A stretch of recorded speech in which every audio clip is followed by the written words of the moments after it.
Hey everyone, your Doomsday here, and I hope all y'all had a great Thanksgiving. And today we're going to start out by looking at the newest Vainglory Instagram tweet. And it looks like there's going to be some new guns coming to Vainglory in update 3.9. And I'm not exactly sure if they're going to be part of the hero or just a cosmetic. Just leave a comment down below what you guys think it will be. And looking at the next picture, it looks like a new mid laner is being added to Vainglory in 3.92, and he seems to be a mage with lion symbols and a robe.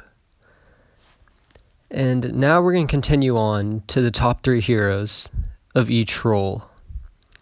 So we're going to start off at top lane, and in top lane it's important to have high mobility to escape ganks, and to have really good split push and to be able to 1v1, and being able to 1v1 when the enemy is split.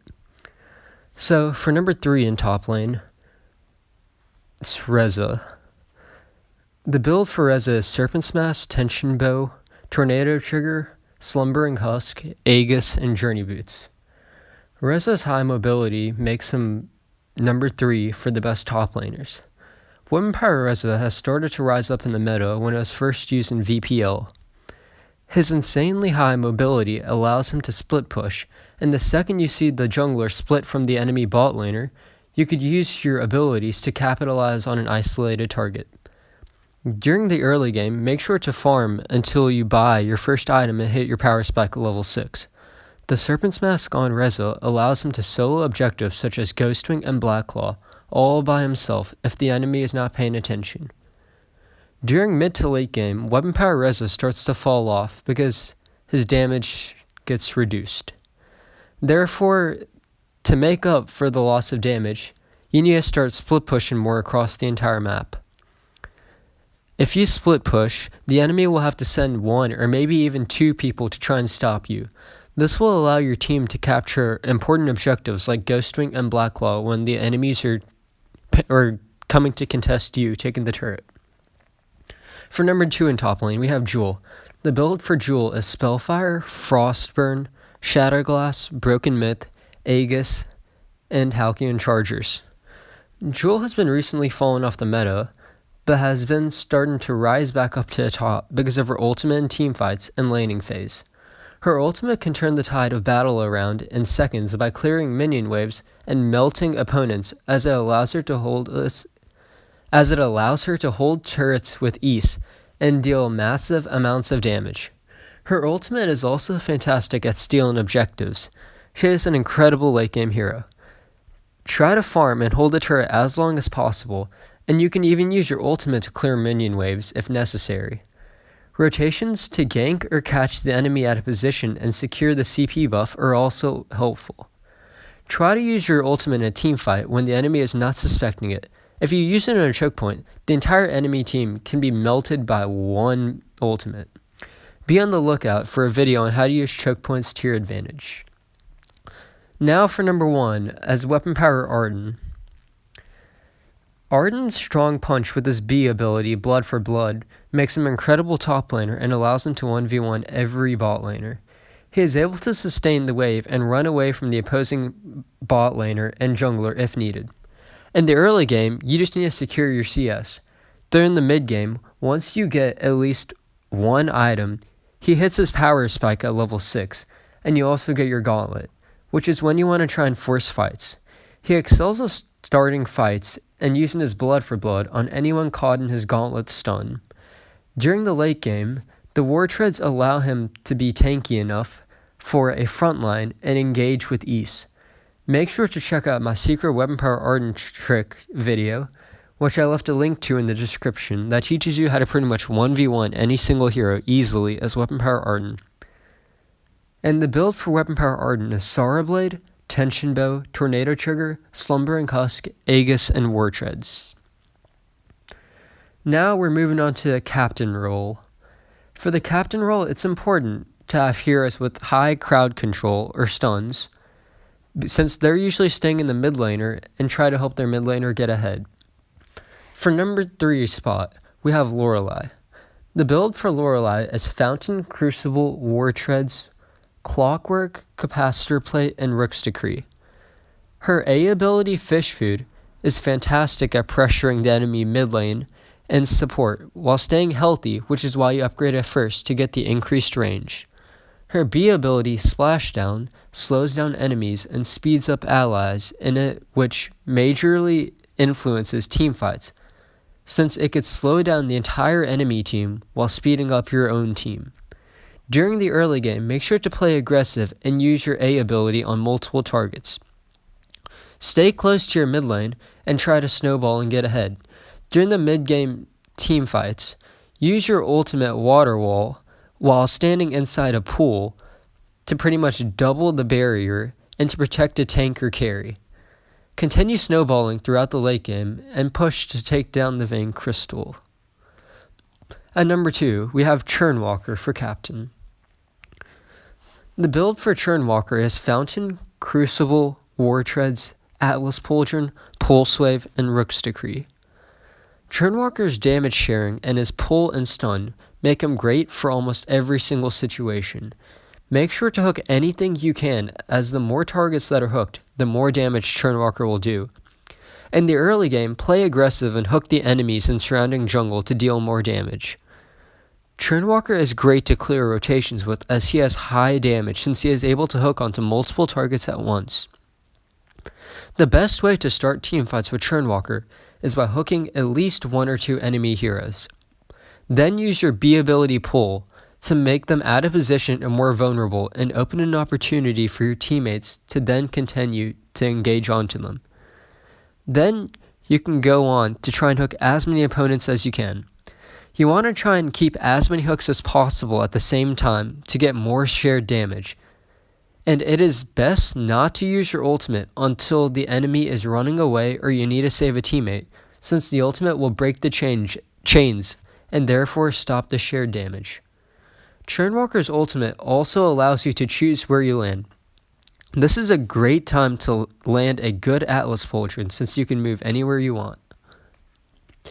Lastly, the best roamer for update 3.8 is going to be Finn. The build for Finn is Fountain, Crucible, War Treads, Atlas Pauldron, Clockwork, and Pulse Wave. Finn's biggest weakness is his movement speed, but that doesn't stop him from being the best roamer in 3.8. Finn is by far the tankiest hero in 3.8 and all of Vainglory.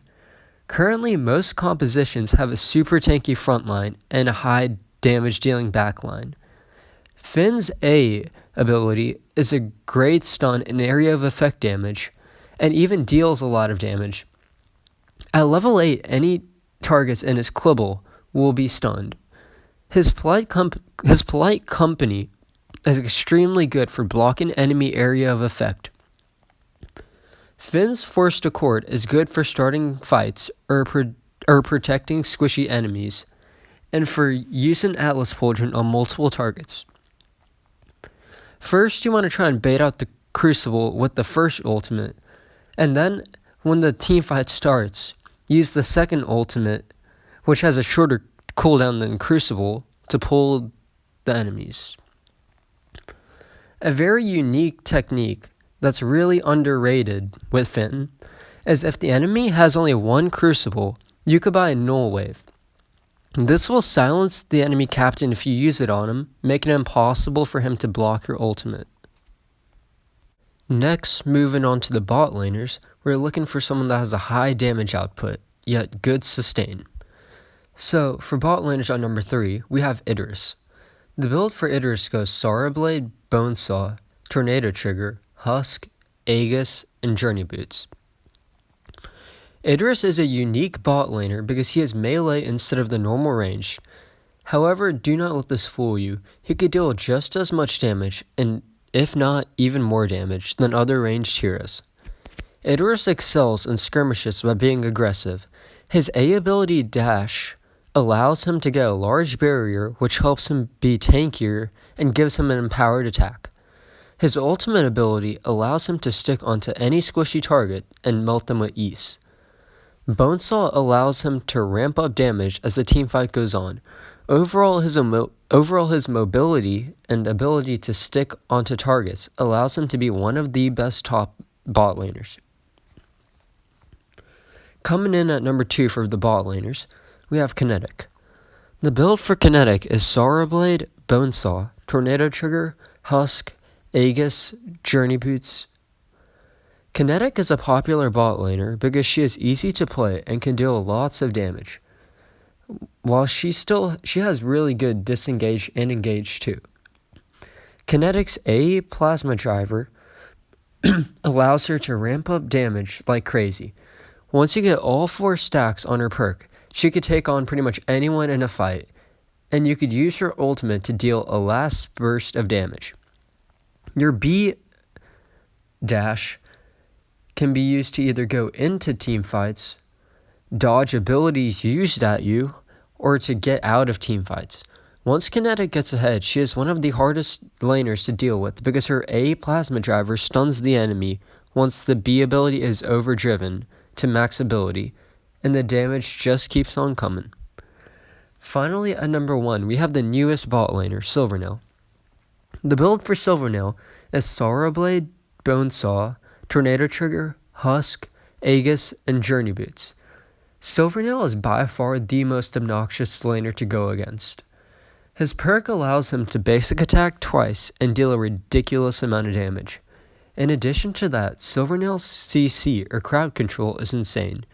His A stake tripwires cause the enemies in it to be silenced and slow, which makes him a good combo with many other heroes. If you use your stakes at correct choke points, it will make it impossible for people to get to you without crossing the tripwire. His B ability also allows him to poke at the enemy from range and silence them. His ultimate Rebuke shoots a bolt that drags enemies and stuns them or takes them far away from him, which makes it one of the best disengaging abilities. Silvernail's damage and lane pressure is the best in the game and allows him to melt turrets instantly and annoy the top laner by silencing them over and over. Now, moving on to mid laners, we're looking for high damage output, yet good sustain. Coming in at number 3, we have Varya. The build for Varya is Alternating Current, Dragon's Eye, Spellfire, Broken Myth, Slumbering Husk, and Halcyon Chargers. Varya's late game team fighting is one of the best in the game. Her ultimate is the best ultimate in team fights and is near impossible to lose a fight if played correctly. Her B ability dashes twice, which allows her to play aggressive and dive in with the barrier, or you could just poke from range. This helps her dive the enemies in mid lane and get onto other CP mages that are trying to fight from a ranged distance, which makes her unique from other CP mages. She is able to get Dragon's Eye stacks easily, which allows her to basic attack and deal massive damage, along with her ultimate. If you get a few Dragon's Eye stacks and then use her ultimate, and then the B dashes, the other team tends to panic at the massive burst coming through, and you're able to easily clean everyone up one by one. At number 2, coming back again, we have Lorelei. The build for Lorelei this time is going to be Alternating Current, Dragon's Eye, Eve of Harvest, Broken Myth, Husk, and Halcyon Chargers. Similar to the Captain, Lorelei's A ability can deal insane amounts of damage, but this time with CP, it does so much more.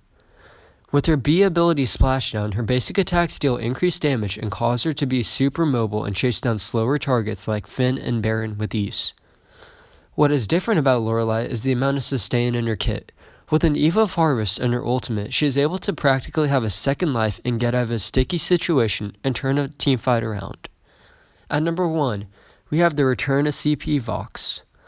The build for Vox is going to be Alternating Current, Dragon's Eye, Eve of Harvest, Broken Myth, Husk, and Halcyon Chargers. CP Vox is by far, without question, the best hero in a teamfight. The balances with his basic attack allows him to damage an entire team with just one attack. His mobility is still one of the best out of any carries. His A-dash is fantastic to either dodge skill shots or dive into the enemy. His ultimate can either open up a teamfight by silencing an entire team, or it could be used once Vox's Dragon Eye stacks to blow up an entire enemy team in a choke point. With the return of Eve of Harvest, it has made Vox sustain easily and very hard to catch and kill, allowing him to pretty much never die and making it possible to pretty much 1v5 an entire team. Lastly, we're going to be moving on to a jungle. And the jungle is different from most positions because it's more of filling up what you need. If you need a tanky hero, you can go for that. But if you need some damage, there are also some jungle heroes that have damage. So for example, number 3 in our list, Lance. Lance is a combination of both tanky and damage. The build that we'll be going with is Sorrowblade, Spellsword, Crucible, Husk, Aegis, and Wartreads. The Sorrowblade and Spellsword give Lance enough early game damage to pressure the enemy lanes and to snowball. When playing Lance, try to use your B get the end wall ability first to get a stun, and then once you land a stun you can guarantee hit your A on a stunned opponent.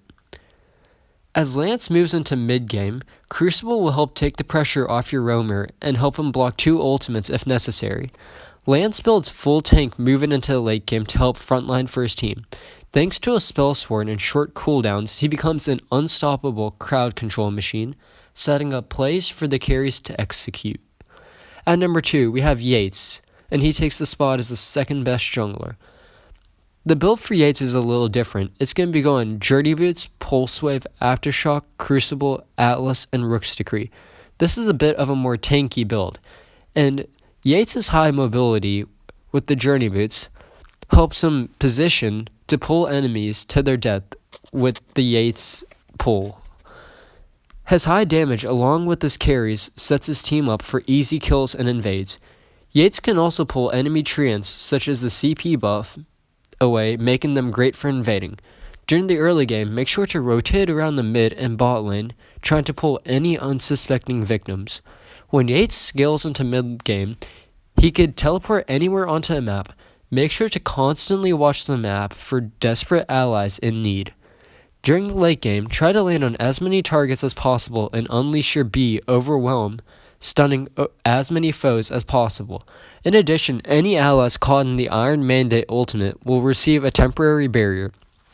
At number 1, our best jungler still remains as Anka.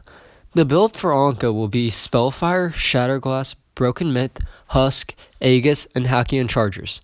Anka still remains the best jungler despite all the nerfs she has received. The combos and crazy plays that Anka are able to pull off are insane and highlight worthy.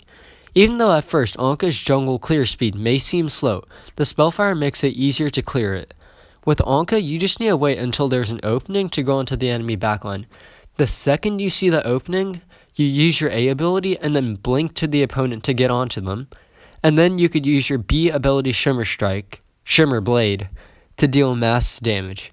If you get onto their backline, it is safe to assume that the enemy will panic, and they will instantly use any abilities or stuns that they have on you. So right as you go in, you want to use your ultimate to dodge all of these stuns and get away to safety while still doing loads of damage. Then you just hang around and back until your abilities come back off cooldown, where you can go back in and clean up the weak enemies. As Anka is weak though, you gotta make sure to use your Aegis wisely to block any stuns that might potentially hit you, as a poor decision could get you killed. And that concludes our video for the new Vainglory 3.9 sneak peeks and best heroes for each position. I hope this video helped out, and happy Thanksgiving to everyone. Feel free to contact me with my Discord in the description below. Make sure to like and subscribe for more great Vainglory content.